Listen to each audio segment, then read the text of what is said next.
What if everything you know about history is a lie? Imagine a civilization so advanced it mastered free energy, designed cities using sacred geometry, and built monumental structures that still baffle architects today. This isn't science fiction. Some believe it's the erased story of Great Tartary, a lost civilization deliberately scrubbed from the books in a massive historical reset. But why would anyone cover up an ancient empire like this? And more importantly, what secrets were they trying to hide from you? There's a strange comfort in believing the past was more advanced than we are today. That somewhere in the fog of history, a lost civilization, called Tartaria or Great Tartary, once thrived, stretching across Central Asia, parts of Europe, and even North America. It's whispered that this was a global civilization, using electromagnetic energy, free energy systems, and advanced technology we've yet to replicate.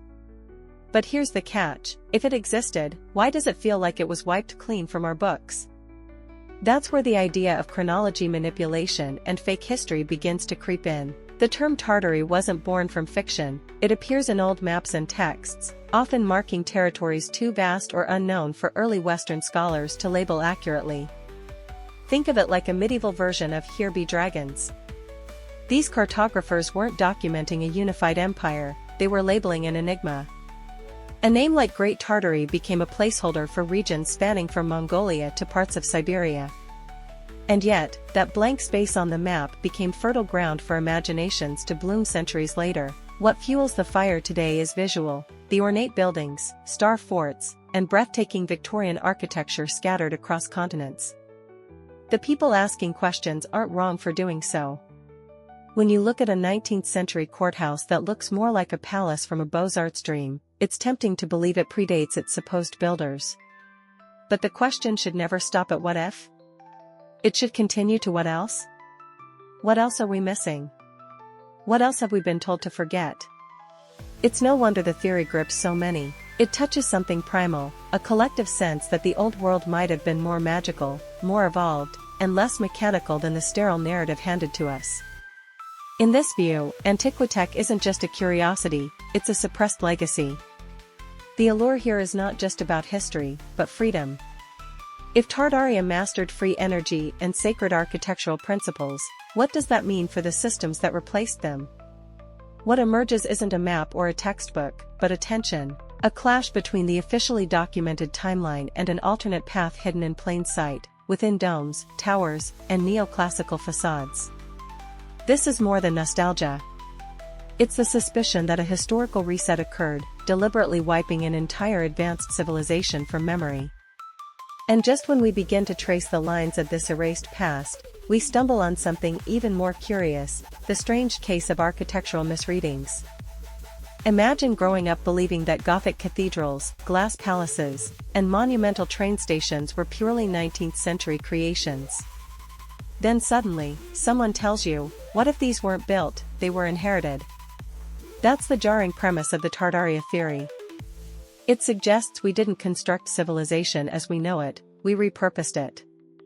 And that lost civilization, they say, wasn't primitive, it mastered advanced technology, free energy, and possibly even electromagnetic energy systems we still don't fully grasp. Believers in this theory don't just speculate, they dig through ancient maps labeled Great Tartary, find strange travel accounts referencing vast cities in Central Asia, and cross-reference these with architectural marvels that seem far too elaborate for the tools and knowledge of their supposed time. It starts to feel less like fantasy and more like a case of suppressed knowledge. After all, history isn't just what happened, it's what got recorded. And often, it's recorded by those with something to gain. One question keeps surfacing: if all these grand structures were really built in the 1800s, why is there so little visual documentation of the process? Entire cities, filled with ornate buildings, massive domes, star forts, and sacred geometry, and yet barely a sketch or photo of their construction. Could it be that these weren't new builds, but ancient monuments rebranded during a historical reset? Some claim they were simply discovered, covered in layers of time and conveniently fit into the new historical narrative. The concept of mud flood enters here, a mysterious event where layers of earth seem to have buried parts of entire cities. Urban explorers today find sealed doors underground, half-covered windows, and full floors below street level. And this isn't isolated, reports like these exist from Russia to the Americas. Could these anomalies be traces of a covered-up history, relics from an ancient empire that used forgotten technologies like Antiquitech to build and thrive? At some point, Tartaria stops feeling like a random internet theory and begins to resemble a loose thread, one that, if pulled, could unravel much of what we've been taught. It's no longer just about lost empires, it's about questioning our own eyes, our textbooks, our timelines. And the deeper you go, the more urgent one question becomes: are we misreading the very architecture we walk past every day? When you walk through cities like Paris, St. Petersburg, or even San Francisco, it's hard not to pause in front of those monumental archways, colossal columns, and ornate buildings that look like they belong in some ancient epic. Now ask yourself, how were these built in the 1800s with horse-drawn carts and candlelight? That's where Tartaria theory gains traction, claiming that what we call Victorian architecture or Beaux-Arts was not created, but inherited from a lost civilization far more advanced than we acknowledge. Believers often point to mismatched architectural timelines. For instance, train stations like Antwerp Central or Penn Station, before demolition, exhibit a kind of grandeur that doesn't align with the industrial image we're sold of the 19th century. The intricacy of the stonework, domes based on sacred geometry, and use of materials that resist erosion all suggest advanced technology, not steam-era experimentation. So the question arises, were these symbols of empire, or leftovers from one? The fascination deepens when we examine star forts, geometric military bases with perfect symmetry, often surrounded by moats, some dating back centuries. These structures show up in old maps across Europe, Asia, and the Americas, suggesting a global civilization with shared knowledge. Mainstream history calls them defensive innovations. Tartarian theorists argue they were energetic structures, antennas for free energy, and that we've lost the real blueprint behind their construction. Another red flag for many is the inconsistency in scale. How could buildings like the Chicago Water Tower or the New York Public Library be built so quickly, so precisely, and on such a grand scale by workers with rudimentary tools? Some theorists even highlight doorways too large for humans, suggesting architecture was made for a different size of being, or a different kind of humanity entirely. Sound absurd? Maybe. But remember, yesterday's absurdity often becomes tomorrow's curiosity. This leads us to a broader point: are we interpreting these buildings through the wrong lens? If the aesthetic of Great Tartary has been folded into colonial or imperial styles, what else might be mislabeled? Chronology manipulation doesn't always mean rewriting centuries, it could mean rebranding cultural heritage as something more modern, more controllable. And if we've been misreading architecture this whole time, what do the maps say? One of the most repeated claims among Tartaria researchers is that the world's greatest cities are filled with buildings whose origin stories simply don't add up. Take, for example, the Beaux-Arts structures in Washington, D.C. or the neoclassical palaces of Berlin. These aren't just stylistic echoes of antiquity, they feel like direct copies of something older, something more deliberate. Could they be remnants of an ancient empire that once spanned continents, now repainted and renamed? In many cities, government buildings, libraries, and even post offices feature grand domes, copper roofs, massive stone columns, and intricate reliefs that rival Roman temples. These aren't anomalies, they're patterns. If we accept the mainstream view, they were built in record time during periods of economic struggle, with manpower that was mostly unskilled. But where are the blueprints? The detailed photographs of their construction? Their absence fuels the idea that we're looking at Antiquitech, not 19th century engineering. Then comes the curious case of building fires and renovations. In places like Chicago, San Francisco, and London, catastrophic fires wiped out large swaths of architecture, just before entire cities were rebuilt in towering, neoclassical glory. But instead of modest recovery projects, what we see are structures that appear imported from another era. Some say this was the perfect cover for a historical reset, a chance to wipe out the original narrative and reframe Great Tartary monuments as colonial triumphs. There's also the visual language of these buildings, symbols, spires, and layouts that mirror sacred geometry principles found in ancient temples and pyramids. Why would a 19th century customs office mirror the energy grids of ancient Babylon? Unless, of course, these buildings were designed with purposes beyond what we've been told, possibly linked to electromagnetic energy or even spiritual resonance. Mainstream explanations rarely touch this, perhaps because doing so would unravel too much. In the end, these architectural misreadings might not be misreadings at all, they might be echoes of an erased blueprint. A global civilization with unified principles, forgotten by design, not accident. And the clearest trail they may have left behind isn't buried underground, it's right in front of us, hiding in plain sight. But before we look at walls and spires, let's turn the page and look at maps. Old ones. The kind that whisper instead of shout. If you've ever studied antique maps, you know they're more than just coordinates, they're stories frozen in ink. And on many of those stories, a mysterious name repeats, Great Tartary. Sprawling across what we now call Central Asia, Siberia, and parts of Eastern Europe, this label appeared for centuries, casually brushed across vast landscapes. But here's the twist, it wasn't the name of a country, nor a kingdom. It was a catch-all term, and yet, that vagueness is exactly what fuels the idea of a lost civilization. Early European mapmakers, many of whom had never set foot beyond the Mediterranean, used the term Tartaria to designate lands they didn't understand. To them, it was a foggy frontier full of mystery, danger, and the unknown. Much like how the term the Indies referred to anything east of Europe, Tartary became shorthand for that big empty space on the map. And it's in that space where believers of the Tartarian Empire theory begin to draw their own boundaries, ones that hint at a global civilization erased from collective memory. What's interesting is how consistently Tartaria appeared, on Dutch, French, English, and even Chinese charts. This wasn't a one-off misunderstanding, it was embedded in centuries of geography. Some maps even split the region into subcategories, independent Tartary, Chinese Tartary, Russian Tartary. But curiously, none of them describe clear political structures, currencies, or borders, suggesting that what we now call fake history may have started as chronology manipulation long before the internet was ever invented. Now, skeptics will say, it was just a placeholder.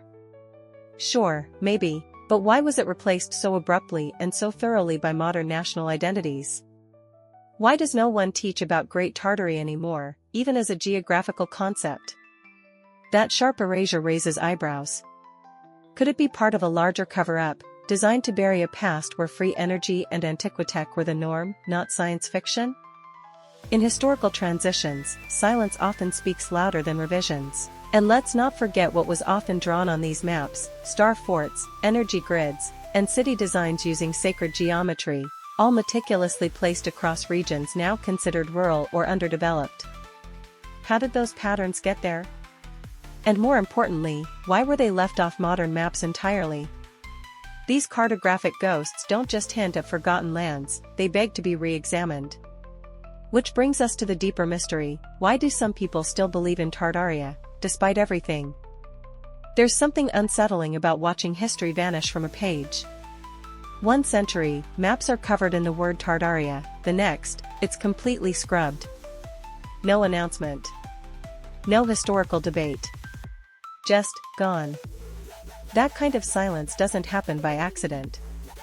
For those who believe in the Tartarian Empire, this sudden disappearance isn't a coincidence, it's a clear sign of a historical reset, orchestrated to conceal an advanced civilization that might have rivaled anything we know today. Consider this, while most schoolbooks ignore Great Tartary, dozens of 17th and 18th century maps archived in libraries across the world feature it prominently. From British atlases to Jesuit missionary maps in Asia, Tartary isn't framed as a myth. It's mapped alongside real regions like Persia and China. And yet, ask any student today, and the word sounds like fantasy. That's not ignorance, that's design. It fits the profile of suppressed knowledge, wrapped in the blanket of outdated geography. Another curious detail is the lack of clear political notes on those maps. While France or Ottoman Empire might be marked with capitals and borders, Tartaria is often shown as a vast expanse, scattered with star-shaped cities, strange notations, and even references to giants or undiscovered peoples. Are these signs of artistic flair, or remnants of truths we've dismissed too quickly? Some researchers suggest that these cartographers were encoding forbidden knowledge, protecting it through ambiguity. And let's not overlook the typography. On many maps, Tartaria is written in larger font than neighboring empires. That may seem small, but cartographers rarely exaggerated names without reason. Could it be that this was once considered the dominant region of the Old World? A place of innovation, perhaps home to cities powered by electromagnetic energy, shaped by sacred geometry, and built with principles of antiquitech? A world intentionally blurred into oblivion?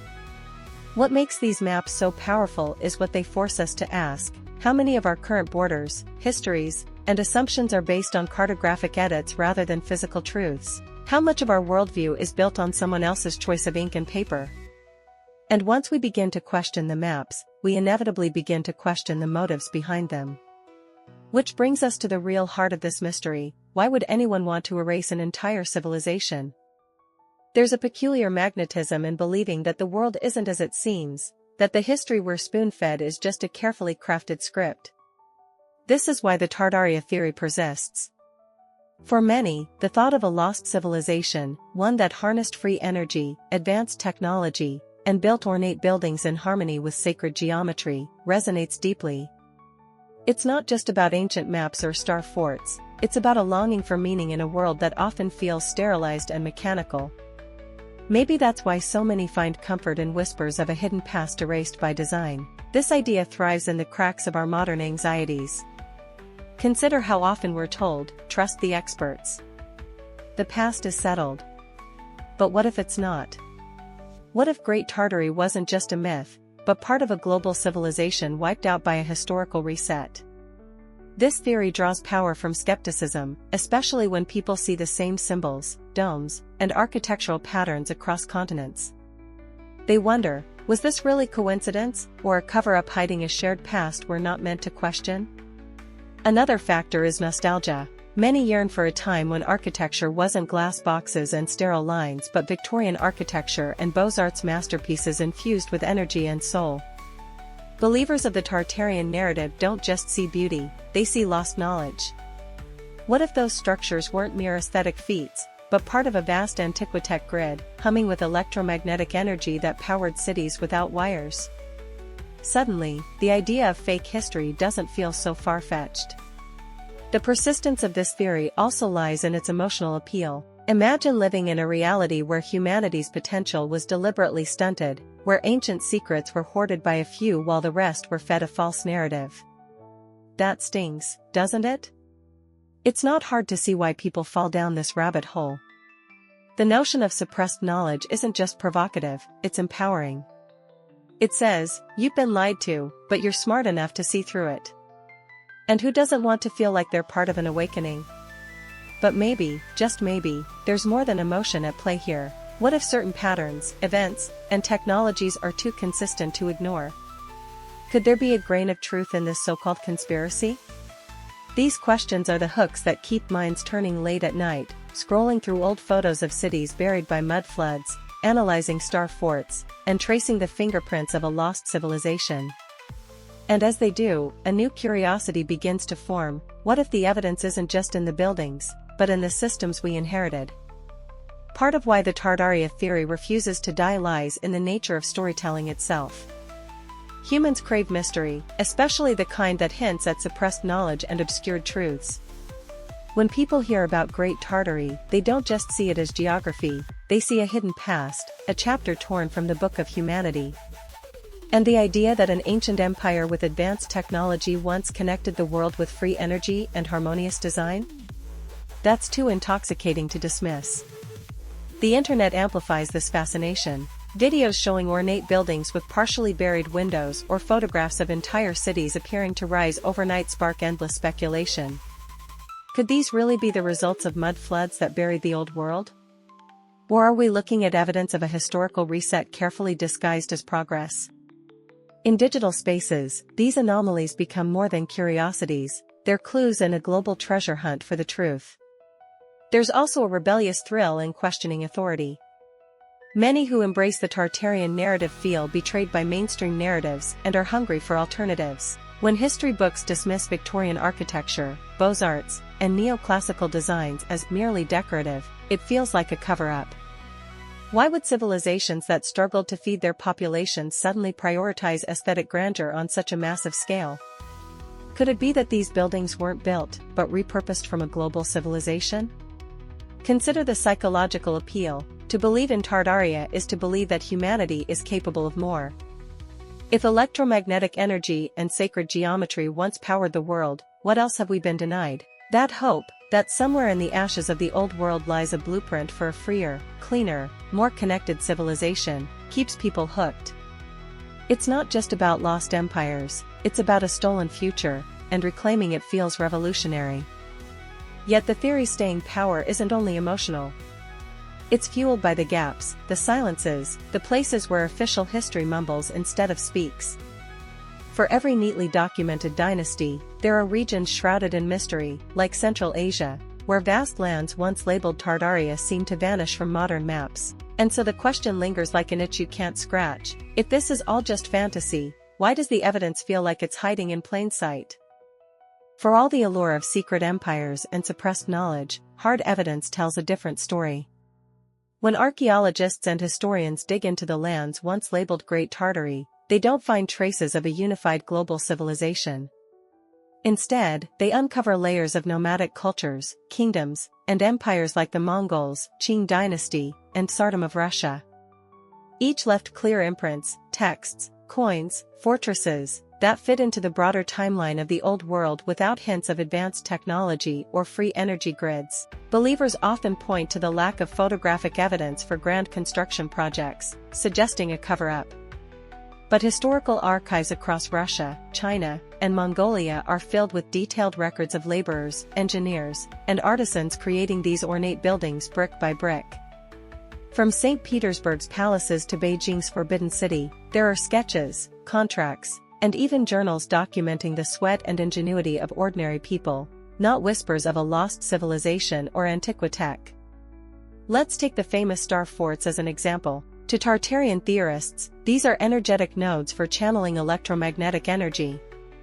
But mainstream researchers see them as brilliant military innovations, fortifications designed to deflect cannon fire and maximize defense. Plans for their construction are preserved in European archives, showing step-by-step designs. While it's tempting to see sacred patterns in their geometry, these designs align perfectly with practical warfare needs of the Renaissance and early modern era. And yet, the gaps in our understanding of history can make even scholars hesitate. It's true that some maps show vague regions labeled Tartary, but there's no evidence of a coordinated empire with a central capital, unified language, or shared economic system. The pieces simply don't fit the puzzle of a global civilization wiped clean by a historical reset. What we do have are thousands of years of recorded governance, dynasties, and cultural diffusion across Central Asia, all pointing to diverse, independent societies. Still, one can't ignore why people find the Tartarian theory so seductive. If the evidence of history is so strong, why do so many feel something is missing? Maybe it's because our textbooks focus on political events and battles, leaving out the awe and mystery of humanity's creative achievements. Or maybe, just maybe, there's still more beneath the surface, literally and figuratively, that hasn't yet come to light. And that possibility fuels an even deeper dive into what history doesn't say aloud. When you step away from theories and look squarely at documented history, a different picture emerges, one of persistence, ingenuity, and continuity. Across archives in Europe, Central Asia, and Mongolia, records reveal thriving trade routes, cultural exchanges, and empires rising and falling, not a sudden, erased ancient empire. The narrative of a historical reset vanishes when you see century-old ledgers, city plans, and royal decrees that stitch together an unbroken story of human progress. Still, let's not pretend history isn't full of shadows. Yes, we have evidence of how ornate buildings, palaces, and libraries were built, but there are also stories of fires, floods, and wars that erased countless artifacts. Could these events have been exploited as cover for something larger? Skeptics argue that every lost archive, every burnt city could hide traces of a lost civilization with advanced technology.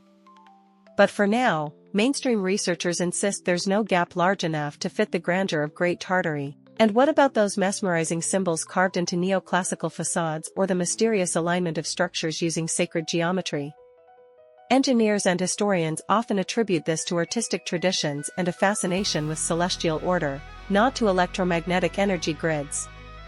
Yet one can't deny how eerily these designs echo across continents, raising the question, were these just coincidences, or faint echoes of a forgotten, unified knowledge system?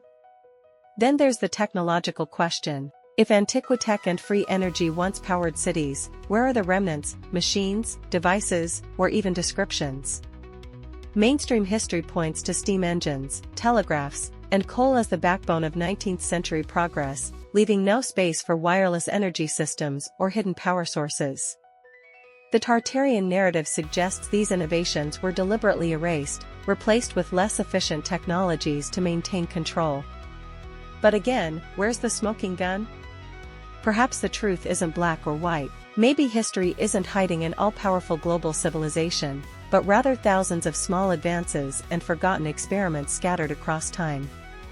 The real question isn't whether Tartaria existed as theorized, it's why so many feel compelled to believe it did.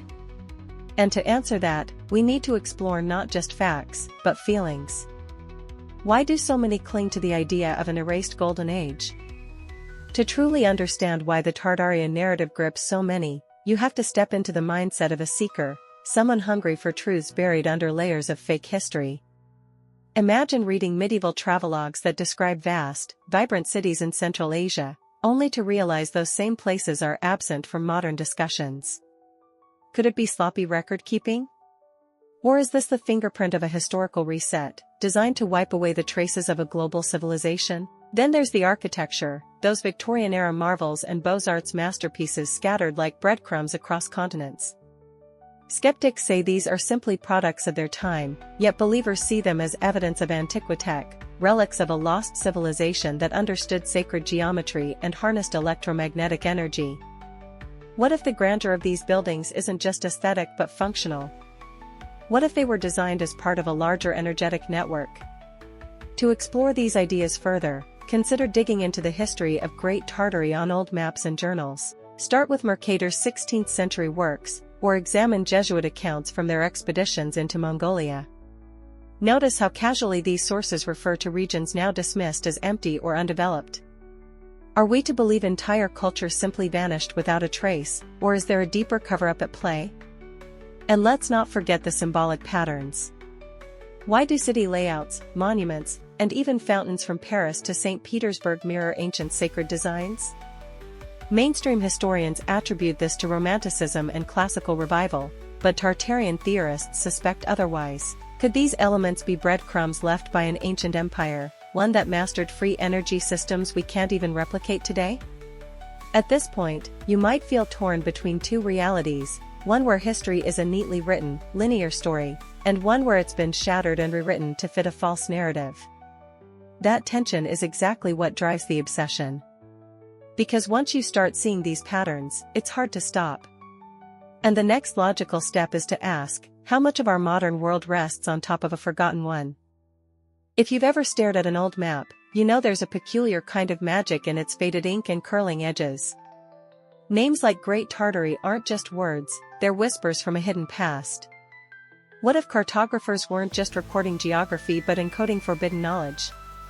Many Tartarian theorists believe these maps hold the keys to a lost civilization, one that spanned continents before a deliberate chronology manipulation erased it from memory. Consider the idea of cultural diffusion. Historians tell us that Victorian architecture, Beaux-Arts, and neoclassical styles traveled through colonization and trade. But Tartaria enthusiasts see something more uniform, blueprints of a global civilization, replicated across cities from Boston to Bangkok. Could these aesthetic coincidences actually be the fingerprints of Antiquitech systems once used to channel electromagnetic energy across vast networks? Then there's the curious case of maps losing their Tartarian labels. One century it's there, sprawled proudly across Central Asia, the next, it's vanished, replaced by modern national identities. Mainstream explanations call this progress in cartography. But for those skeptical of the official story, it feels like a calculated cover-up, a quiet erasure of a civilization that might have unlocked secrets we're still chasing today. To explore further, dive into the history of sacred design principles. Study how ancient builders incorporated sacred geometry in city planning and why these patterns appear again in 19th century constructions. Is it simply homage to antiquity, or the survival of knowledge from an ancient empire? Even skeptics admit, some questions about these patterns remain unanswered. And that's the hook, the sense that something vital was stolen. Whether fact or fiction, the Tartarian narrative gives voice to a deep human suspicion that the story we're told isn't the whole story. And if that's true, what else might be hiding in plain sight, waiting for us to wake up and see? The more you pull at the threads of the Tartarian narrative, the more it feels like you're unraveling not just history, but reality itself. What if the timeline we've been handed isn't a straight line but a mosaic, pieces rearranged to create a false narrative? This isn't just about lost buildings or mislabeled maps, it's about the possibility of a hidden past, where an ancient empire mastered antiquitech and reshaped the world with principles we barely understand today. Imagine for a moment that our entire modern age is built atop the ruins of a global civilization, a world where free energy, electromagnetic networks, and sacred geometry weren't fantasies but everyday realities. How differently would we live if that knowledge hadn't been buried in the aftermath of a historical reset? And if we could reclaim even a fraction of that wisdom, what could we create? To reflect deeply on this, begin mapping what you know versus what you've been told. Compare architectural styles, study maps from before the 19th century, and trace how the name Great Tartary gradually vanished from discourse. Ask yourself, is this the natural evolution of human understanding, or evidence of chronology manipulation? Sometimes the truth hides not in what's said but in what's been carefully left out. Now, step back and consider how history is written. Who decides which stories survive? Which get silenced? The cover-up theory suggests that power structures benefit from keeping us blind to our shared potential. After all, if the old world built cities designed to heal and energize, what does that say about our sprawling concrete jungles today? Are we truly advancing, or regressing under the illusion of progress? These aren't idle musings, they're invitations. Invitations to question, to investigate, to look beyond the neat borders drawn in textbooks. And as you begin to notice how many pieces don't fit, the real question emerges: are you ready to challenge everything you thought you knew? Reflection isn't just about looking back, it's about daring to see patterns where others see chaos. Could it be that the lost civilization of Tartaria wasn't erased by accident, but deliberately buried under layers of fake history? Perhaps those grand ornate buildings, those perfect star forts, were more than structures, they were tools, part of an energetic system designed by minds far ahead of ours. What if that knowledge was taken from humanity for a reason? Let's play with an uncomfortable idea. What if the technological progress we celebrate today is a pale shadow of what once was? Imagine a world where antiquitech allowed entire cities to thrive without pollution, where free energy was abundant, and architecture wasn't just aesthetic but functional, humming with electromagnetic energy to heal and uplift. Does that sound like science fiction, or does it sound like the very thing we're told to dismiss? To reflect deeply, try building your own comparison chart. Place claims about Great Tartary side by side with what academia accepts. Where does the evidence overlap, and where are the glaring contradictions? For example, why are there so few records of large-scale constructions from the 1800s, yet countless photographs of finished neoclassical marvels? Are we to believe entire cities rose overnight, or is there a cover-up hidden in those missing years? Consider this too: knowledge suppression isn't new. Throughout history, libraries have been burned, scrolls lost, and timelines rewritten. From the Library of Alexandria to political coups that wiped dynasties from memory, suppressed knowledge has always been a weapon. Is it really such a leap to believe a historical reset could have reshaped the world map, turning an advanced global civilization into a footnote labeled Tartary? These questions aren't here to give you easy answers. They're here to light a fire. Because once you see the possibility of an obscured truth, you can't unsee it. And as you peer further into this fog of history, you may start wondering, what other legacies have been erased from our collective memory? So here's the question that lingers like an echo in an ancient hall: what if we've been living in the ruins of a forgotten genius? What if the majestic ornate buildings, the intricate star forts, and the sprawling Victorian architecture weren't products of horse-drawn carts and candlelight, but gifts from a lost civilization? The whispers of Great Tartary challenge us to imagine more, to consider that a world powered by free energy and built on sacred geometry might have existed, only to be scrubbed from history by a deliberate cover-up. Take a look around your own city, that massive library with neoclassical columns, that courthouse with a copper dome, the grand arches above the train station. Are they really products of their time, or are we walking through the remnants of a global civilization? The suppressed knowledge embedded in these structures invites us to question, are we heirs to an erased legacy? And if so, what have we lost in the process? It's easy to dismiss these ideas as fantasy, but pause and ask yourself, why does this theory resonate so deeply?